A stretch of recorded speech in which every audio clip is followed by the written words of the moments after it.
This episode of the Old Dogs REI Network is brought to you by Mino Studio.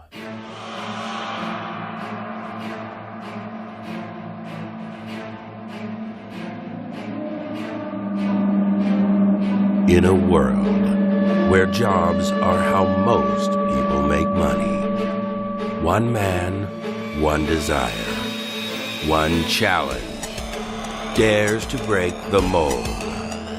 Welcome to the Old Dogs REI Network, where we don't work for money.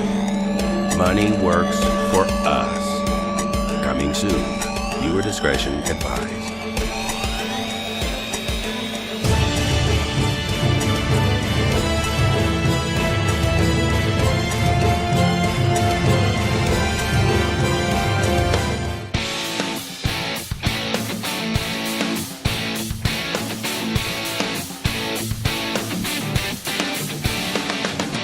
Welcome to the Old Dogs REI Network, where cash flow is king. Real estate investing, the means, so you can enjoy your retirement dreams. This is the show where we cut right to the chase. No sales pitch, no long monologues, just simple how-to real estate investing advice, so you can earn the passive income you need to enjoy your retirement today. And now, your host and chief old dog, Bill Manacero. Welcome to the Old Dogs REI Network. I'm your host, Bill Manacero, and this is the show where 50-plussers and anyone else who wants to join us get solid, no sales pitch real estate investing advice to help generate real cash flow. This podcast airs twice weekly on Mondays and Fridays, and if you aren't already a subscriber, go to iTunes, type in Old Dog, spelled D-A-W-G, find our podcast, and subscribe. Well, we have a fun show for you today. This is, I know I say that a lot, but this is really going to be fun because we have a return guest, one of my favorite guests. Last time he was on was March 13th, 2017, and it was a show called Flipping Raw Land. So those of you guys that have been listening for a while, you know who I'm talking about. I'm talking about Mark Podolsky. And Mark is a land guy. And, I like having different people on because, we talk about, multifamily buy and hold investment property that people rent out and you get rental income and stuff. But there's a lot of other types of real estate investing out there. And this one, I think, is very appealing, especially for those that are retirees or approaching retirement. Let me tell you a little bit about Mark, and then he's going to tell you all about the whole raw land thing, okay? Well, Mark, armed with only $3,000, gut-wrenching fear, and absolutely no real estate experience, okay, bought his first few parcels of raw land in 2001. Today, Mark is the owner of Frontier Properties, a reputable and successful land investing company that has been buying and selling land full-time since 2001. By focusing on working smart, not hard, he has completed over 5,000 land deals with an average ROI, now get this, with an average ROI of over 300%, okay? That's the ROI on cash flips, and over 1,000% on the deals he sells with financing terms. Prior to his land investing success, Mark had a high-stress, soulless corporate job. I can totally relate to that one. And felt trapped in a state of solo economic dependency. I love that term. In other words, his income stopped as soon as he stopped working. Escaping that solo economic dependency changed Mark's life in so many positive ways that he decided to teach, coach, and mentor others to help them achieve their financial goals. Even though Mark invests a lot of his time helping others, he stays actively involved in running his land investing business and is dedicated to teaching the most current and relevant real-world land investing methods to his students. Well, Mark, welcome back to the Old Dogs REI Network. Bill Manacero, I am so excited. Just hearing you talk, I can feel deep in the bowels of me that howl, just wanting to get out. And I almost feel like it's going to be like part coyote because I live in Phoenix and part Chewbacca because I'm so geeky. Well, I don't know if people that are not familiar with the show you were on, you actually had people have to pay to hear your howl, and never had a guest that did that before. You were the first one. Whoever said that, you said if you go to olddogsreinetwork.com. Actually, I think if you go to iTunes and go to our podcast and subscribe and give us a review, that then they could hear your amazing howl. So there's going to be a lot of people that are really anticipating this at the end of the show. So I don't want to say much more beyond that. I think that's almost all that has to be said. No worries. But thanks again for having me on again. It's always great to talk with you. It's great having you on. It's good to have a fellow geek. I'm a geek, and I love talking about geeky things like land flipping and raw land purchasing and all the cool stuff that goes with that. So, but first, before we get going into the sort of the details of what that's all about, just share your story. I kind of gave an overview, but share how you got into this, and you obviously still have an amazing love for it and do a great job with it. But tell us your story. Sure. So before I became a geeky full-time land investor, I was a really miserable, overstressed, overworked, micromanaged investment banker, specializing with private equity groups in mergers and acquisitions. And I mean, Bill, I hated it. I would have a 45-minute commute work and back, and you know how soulless it is. And it got so bad for me that I wouldn't get the Sunday blues anticipating Monday coming around.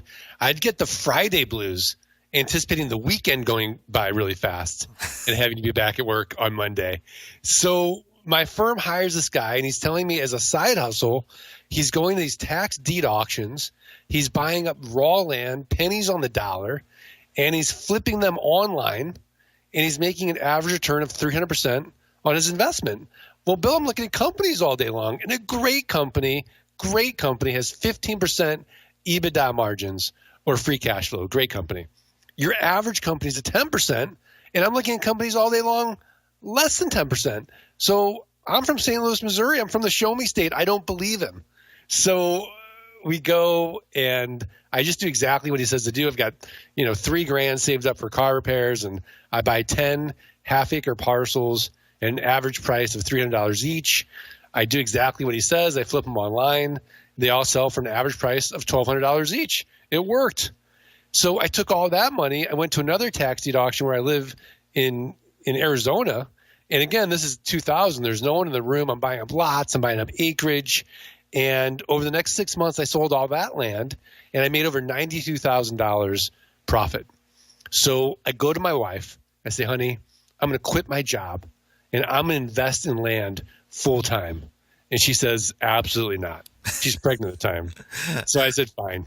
So I invested in land part time until it exceeded the investment banking income. And then I quit, and I've been doing it full time ever since. God, that's a great story. That is such a cool story. Wow. Well, Mark, this, that's a huge step out too. Just to do that, like you did. I mean, you kept working at it, you kept growing it. You're flipping, okay, but is there, like, you also create a situation where you have just steady cash flow too? Is that correct? I mean, the flips are, that to me sounds like that might be a lot of, you got to keep moving, kind of like your previous job, where if you don't do it, you don't get money. But you also generate, regular monthly cash flow too. Is that correct? Yeah. So let me just walk you through the model, and then you can see exactly what I do. So, Bill, where do you live? I live in Southern California, South Orange County, an area called Laguna Hills. Oh, you spoiled man. Okay. So I go to the treasurer and in this county in Texas, and I see on the tax delinquent list that, there's Bill Manacero. He owes $200 in back taxes on this 10-acre parcel in Texas. Not true. Not true. It's not me. Yeah, right. So you're advertising two things to me. Number one, you have no emotional attachment to that raw land. You live in in LA, the property's in Texas. And number two, you're distressed in some way, because when we don't pay for something, we don't value it the same way. So, who knows what's going on with you, but you've been getting notices from the treasurer each month that if you don't pay your property taxes, you're going to lose that property to either a tax deed investor or a tax lien investor. So what I'll do is I'll look at the comparable sales on that 10-acre parcel for the last, say, 12 to 18 months. And let's say, for example, it's $10,000. All I'm going to do then is divide by 4. And that's going to get me what Warren Buffett would call a 300% margin of safety. And I'm not going to be like the housing guys. I'm not going to send you a letter saying, hey, I'm interested in buying your property. And you're like, well, I'm interested in selling my property. And now I'm in the appraisal business. I'm going to send you an actual offer of $2,500 for that property. So in reality, 3 to 5% of people accept our quote unquote top dollar offer. So you figure, okay, I'm never going to go see this land again. $2,500 is better than nothing. You accept it. And then I go through my due diligence. I want to make sure that you actually own the property. The back taxes are only $200. There's no breaks in the chain of title. There's no liens or encumbrances. I want to make sure that there's ingress and egress, legal access. I want to know what the water table's like. So I go through this whole due diligence checklist. And in reality, I don't even do it. I outsource it to my team in the Philippines. I pay $11 for due diligence. They create the aerial maps, the GIS maps, the plat maps. They get me all the photos, everything I need. And at the same time I'm doing due diligence, I'm creating this marketing package. So I buy the property from you for $2,500. And then I have a built-in best buyer. Do you remember who it is? Who? The neighbors. The neighbors. That's right. That's right. Okay, people next door, right? Yeah. So I send out those neighbor letters saying, hey, here's your opportunity. Bill gave away his property to me. And protect your privacy, protect your views. And the way that I'm going to sell it then is I'm going to get a $2,500 down payment. So I'm going to get my money out on the down, or maybe within 6 months of the down. I don't want to go out any longer than 6 months typically. And then I'm just going to make it a car payment. Let's say $449 a month and 9% interest over the next 84 months. So essentially, if the neighbors don't buy it, then if they pass, I'm going to go to my buyers list. If the buyers list passes, I'll go to a little website you probably never heard of called Craigslist. It's the 10th most trafficked website in the United States. I'll go to another little one called Facebook you probably never heard of. There's a billion people on there, the buy-sell groups, marketplace. And then maybe I'll go to landmodo.com or landsofamerica.com, landflip.com, landhub.com. But either way, I'm selling this property in 30 days because I'm going to make it irresistible. And then what I do then is I get that $449 a month. So I get my money out. I get $449 a month for the next 84 months. And Bill, no renters, no rehabs, no renovations, no rodents. And because I'm not dealing with a tenant, I'm exempt from Dodd-Frank, RESPA, and the SAFE Act. And then the game that we play is, can we create enough of these land notes where our passive income from the notes exceeds our fixed expenses, and then we're working because we want to, not because we have to. Or for those of us who are getting to be retirement age, can we create enough passive income where it allows us to do exactly what we want to do in life?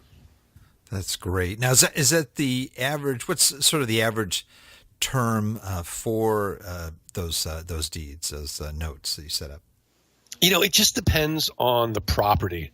Mm-hmm. So I've gone out as far as 30 years on very expensive properties, and I'll go out as low as 3 years on really inexpensive properties. But either way, I want to keep it about a car payment. I want to make it really, really inexpensive. And what kind of interest rates? I mean, what's the range there that you give to somebody on that? So I'll use the interest as a lever to get more of a down, because the more I can get as a down payment, the lower the default rate. So I might start at 12.9%, and then if they can put more down, I'll lower it to 9%. Sometimes I'll do 0%. I use a software called geekpay.io that automates the entire thing. It does the amortization schedule. The borrower can log in, see their current balance. They don't have to bug me anymore. Hey, can I make a prepayment this month? Or what's my balance? And it just really automatically takes the money out of their checking account, but if the checking account bounces, it'll charge the credit card on file. So I have two forms of payment on there. So I've lowered my default rate from 8% to 4% using software. God, See, now we're getting geeky. yeah, I love that. And it's called Geek Pay. That's a great. Yeah, geekpay.io. .io. Okay, great. Yeah. Well, it's so interesting because when I first had you on, my experience with buying land. Actually, my father was a big investor, for him in land, and it was always more speculative. Type of thing where he would buy. I remember the big one is buying a lot in Apple Valley, California. I don't know if you know Apple Valley, but Sure. Roy Rogers was really pushing this, and he had a lot of credibility, obviously, with my dad because he bought this lot, and in Apple Valley, said this is going to be the next Palm Springs, and. Just never happened. Apple Valley it still looks pretty much the same. I mean, it didn't fly like he thought it would fly. Did the same thing with some mountain property too, and I think a lot of people think of that type of scenario when you buy land, you buy it, you hold on to it. Hopefully, it'll be between two major developments, and one day they'll just make you this ridiculous offer, and you can retire. But that's not how you're doing it, right? You're doing it in a much different way. Yeah. Now, if I run into those properties, I'll just keep them in my family trust with instructions to the kids: don't ever sell until you get an offer that you literally can't refuse. Interesting. So that you do have some that you think one day it's gonna be something really hot. Oh yeah. Like we'll find properties off the highway, in the path of growth for sure, and we see it during our due diligence, and we just hold it. Oh, that's great. Well, give me an example, maybe one of the craziest, investments that you've had flipping land like that. You must buy property and then a lot of interesting things that happen after you've purchased it that you weren't really ready for. Yeah. I mean, one of the craziest deals that I ever did was a mistake early on. Early on in my investing career. I wasn't really great at my due diligence. And I bought this property. It was a 40-acre parcel in New Mexico on the side of a mountain. And so about 15 of the 40 acres were actually accessible. And I just missed it on the maps for whatever reason. So, and I paid $2,500 for it. So I thought, oh, okay, well, if I can just get my money back, I'll be happy. So I put up all the maps, and I show that it's basically, just not great property, right? And I put up as $1 note of reserve plus a recording fee on eBay. And the first day it gets bid up to $2,500. On the 10th day, it's up to $32,500, and I'm freaking out that somehow I misrepresented this property. These people don't understand the ad, whatever it is. And so the guy wins. I call him immediately. I said, hey, you see like this property's on the side of a mountain, right? Uh-huh. Like it's about 15 acres you can actually access. He's like, it's perfect. I'm like, what are you going to do with it? He's like, well, I'm a film director in LA, and I want to film out there, and I want to deal with having to get permits. So that's why I bought the land. That's wild. So there's really a pig for every barn in our niche. It's crazy. So wild. Now, have you ever purchased land? Doing your due diligence and everything looks perfect, but you just cannot sell it. I mean, where it just comes to the point where you just kind of get real nervous. You're going, wait, all the things are working, but I'm just not getting any buyers. No, I've never been stuck with a piece of land ever. It's crazy. It's a weird thing to say after 5,500 transactions now or something. And I think the reason is that there's a lust for land in this country that you don't realize, and just the fact that the neighbors alone will oftentimes buy it. And there's just so many marketing opportunities. As long as you buy it right and you make it irresistible, even if you only double your money, right, you're going to sell that property. I mean, think about it, Bill. Like, I don't care what asset you buy. you buy any asset 25 cents the dollar, there's someone else on the other end of that deal. Right, right. Would you say that marketing is like a key component, though, to being successful in this type of investment? Yeah, I mean, it's so funny. When I talk to my clients, I say, look, this business is about M&Ms, and we give everybody a bag of M&Ms, mailing and marketing. If you're not doing those two things every day, you're not in this business. Yeah, it's all about that. Absolutely. You got to do your deal flow, and you got to be generating interest. And with software today, I mean, we can automate our ads on Craigslist and Facebook and put out like 124 ads by just pressing a button. Wow, that's amazing. What kind of mailings do you do? Can you give me kind of an overview of what are you doing in your mailings? Okay, so what I'm going to do is I'm going to get a list from the assessor of all the real property in that county. And then I'm going to take that list and I'm going to scrub out all the commercial property, residential property, houses, industrial, right? And the way that I do that is by use code. So let's say for our example, it's VL for vacant land. So now I've got all vacant land in that county. I'm going to do another sort of scrub by APN number, right? Or neighborhood, because I don't want to send somebody who's got 5 acres the same offer as somebody that's 40 acres, because a 40-acre person is going to send me back glitter in the mail. So we'll do one more batch by APN in neighborhood, and then we'll start doing our pricing. And then from there, we're going to upload that list into our software, and using an API called lob.com, it automatically sends out the mailers. And then using the software, the mail comes back bad. I mean, they'll do address verification at Lob, so our bad addresses are really low now. But we'll have a VA go in and find the correct address using Intellius or binverified.com, and we're going to get to that owner somehow, because oftentimes most people will just stop there. So we go that extra step, and that's just a continuous set of deal flow right there just by mailing. Now, what region, how do you know where to mail? We look for, commercial properties and so forth. We're looking at emerging markets, and we're trying to find those areas where there's, a lot of job growth. There's a lot of people moving in there, things of that nature. What factors do you do, or is it just something that's close by you? Yeah, no, I mean, Bill, let's be honest, right? Nobody's going to wake up and think to themselves, boy, I'd really like to buy some raw land today in Iowa, unless you live in Iowa. Right. So I'm only buying in Arizona, New Mexico, Colorado, Texas, Washington, Oregon, California, Florida. So Southwest, a little bit in the Northwest, California, and Florida. These are all fast-growing states, the sunshine states, and there is just an abundance of inexpensive raw land in those states.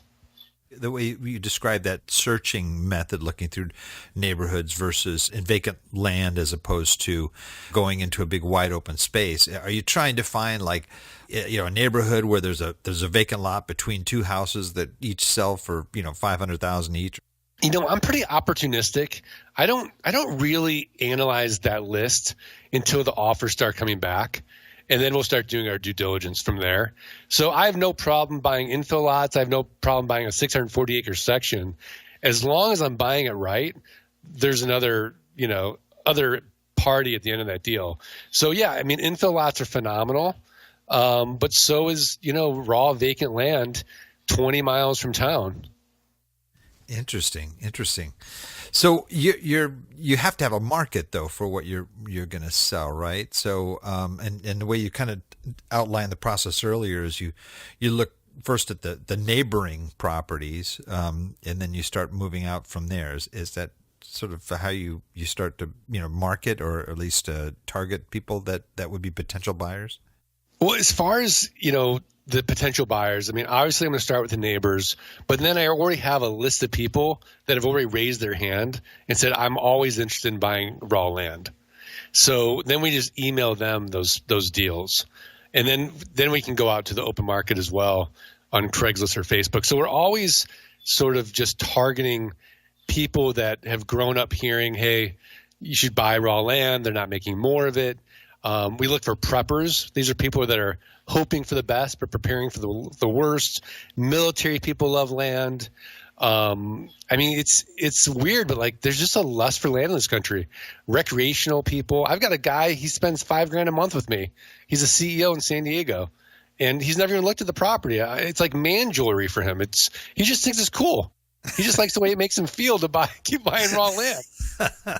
It's a really interesting niche. I mean, and that's why if you go to a RIA meeting, Bill, and there's 100 people in that meeting, 99 of them are going to be house flippers, wholesalers, or landlords.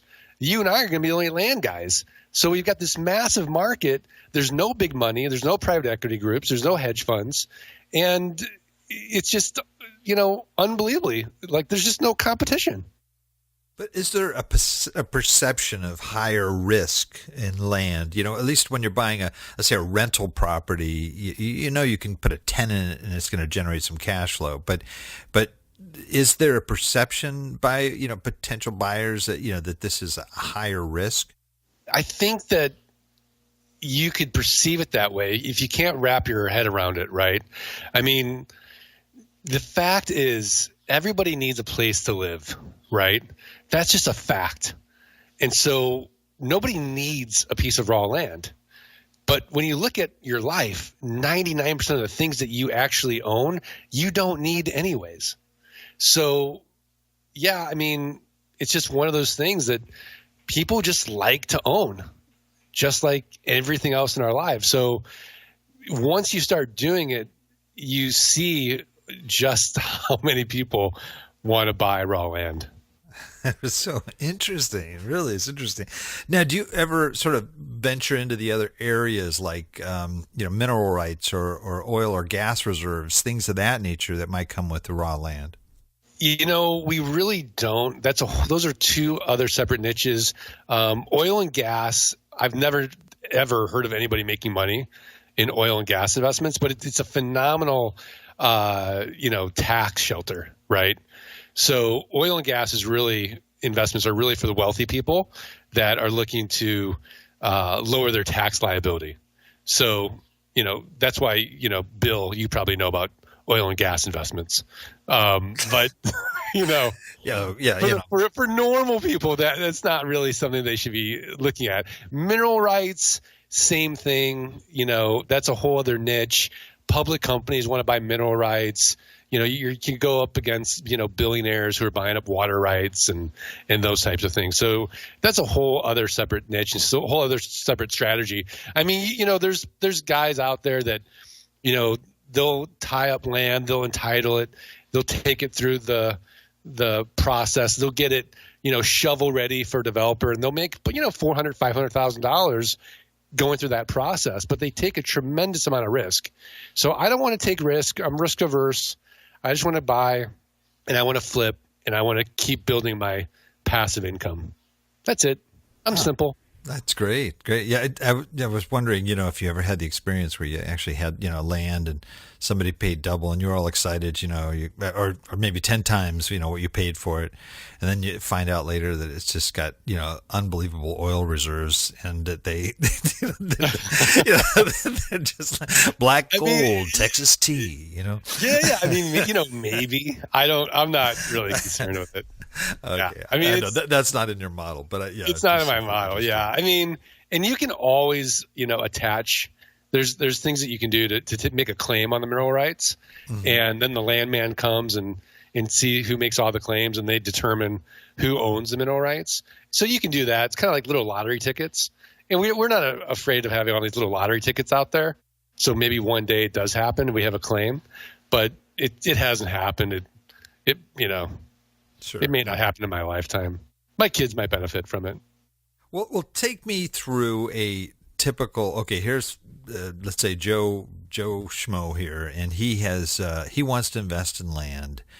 Okay, he's got $1,000 burning a hole in his pocket right now, and he is just ready to be a big land broker here. Tell me what the process is for him to take that $1,000 and to turn it into something in terms of land investment here. Right. So you're talking about the buyer. The buyer, right? yeah. This is the a buyer. new. Maybe it's an old dog here. Somebody that's listening that's kind of going, yeah, I'd like to give my hand. I'd like to try that out and see what's the process for that person to invest that $1,000 and make it happen.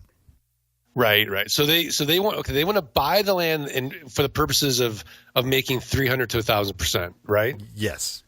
Yeah. So they really need to do their own, education on learning how to do this because, it's a simple model. It's a buyer, a seller, and a piece of land, but there are all these other moving parts to it.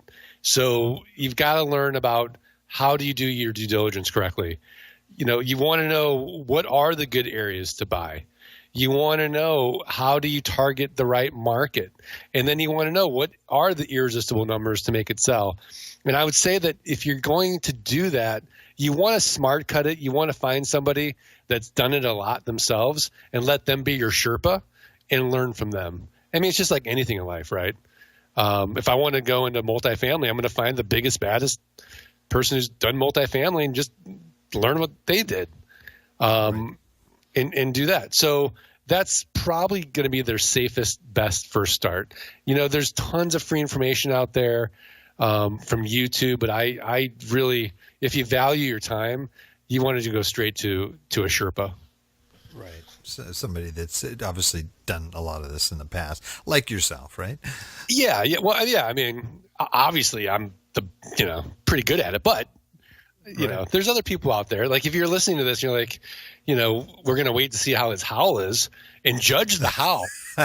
There's probably other land guys out there that have a better howl and, you might be a better fit for you. There's nothing wrong with it. Sure. Well, just taking maybe that example. Okay. I want to buy the land. What percentage, in addition to that $1,000 that I want to buy the land with, do I have to spend on marketing and mailing and so forth to try to get that kind of return? Yeah, so your fixed expenses are very, very low in this business because you can do it from anywhere in the world. You don't need an office, so you don't have rent. As far as due diligence, we have a VA team. We pay about $11 for virtual assistants to do that. Craigslist marketing is free. Facebook marketing is free. You can do a subscription on some of the land sites. Landmodo has a free account.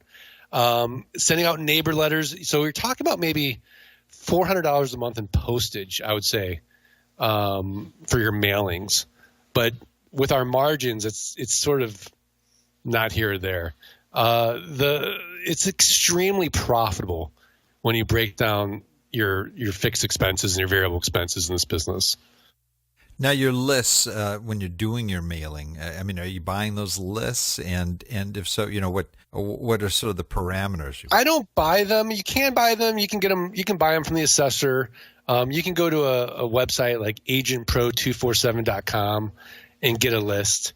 You can go to a local title company and get a list. So getting a list can be challenging at first if you've never done it, but it's really about persistence. If I can get a list, you can get a list. And these are out-of-state owners generally. Just give me some of your criteria for those. Yeah, lists. I mean, our lowest hanging fruit are going to be out-of-state owners that owe back taxes. But once I determine that I've got a profitable county, then I'm just going to mail everybody. Gotcha. Yeah. Interesting. Wow. Well, we probably have a lot of folks listening that are, that are intrigued by this, and I'm one of them. I think this is something that really, could be another avenue of investing that can produce well. What do they need to do to get started here? I think, the best place to go is thelandgeek.com. They can download for free our passive income blueprint, get the ebook, How to Avoid the 3 Fatal Land Buying Mistakes, and then get my podcast delivered each week to their email inbox. Or, and this is only because, I love you so much, Bill, they can get a free course, the Passive Income Launch Course. Just go to thelandgeek.com/launch kit, and then just email support@thelandgeek.com and say, Howell or Bill Manacero or Old Dog. We know it's coming from you. Awesome. That's great. Yeah. And, you haven't even mentioned you've got a new book out. Yeah, on Amazon. It's great. It's called Dirt Rich: How One Ambitiously Lazy Geek Created Passive Income in Real Estate Without Renters, Renovations, and Rehabs. I'm really proud of it. We're getting great reviews on Amazon. That is great. That's you got to have your bio people plug that into your bio here, because that's a huge accomplishment, writing a book, man. It just doesn't happen overnight. Thank you. Yeah, I've got to update that bio. Yeah, let's get that plugged in there, because I think that's great. I want to buy it, and it sounds like a really interesting, not only telling your story, but I'm sure sharing a lot of good information on how to get involved in this area, which is neat. Yeah, absolutely. Well, cool, Mark. Man, this is really fun. What other things might you want to share before we transition out the show here that you think would be helpful for folks? Well, I think, by some of the questions you're asking, Bill, about who's buying it, you got to remember, like, you're not the buyer. Like, some of this raw land, like you, Bill Manacero, would probably never buy. Like 95% of the properties I buy, I would never want to own for myself. So you got to just remember, like, you're not the buyer, but that's okay that you're not the buyer. It's not for you. It's for someone else. And it's just a different mindset as far as getting into the raw land niche and sort of having this awareness that there is a lust for land in this country. I've done this so many times. I've never been stuck with a piece of land that, relatively speaking, it takes very little capital, and you can build passive income without the typical headaches that you see in real estate. So you might as well, give it a hard look. That's cool. Yeah, it has to be something that is more, because when I think of there's so much land out there, and how do you know what's even going to sell? But it's not so much a matter of that, right? It's really a system that you plug in. Right. I think of places like California City. Okay, there's this place called. Doesn't that sound like a great place? You want to go to California City?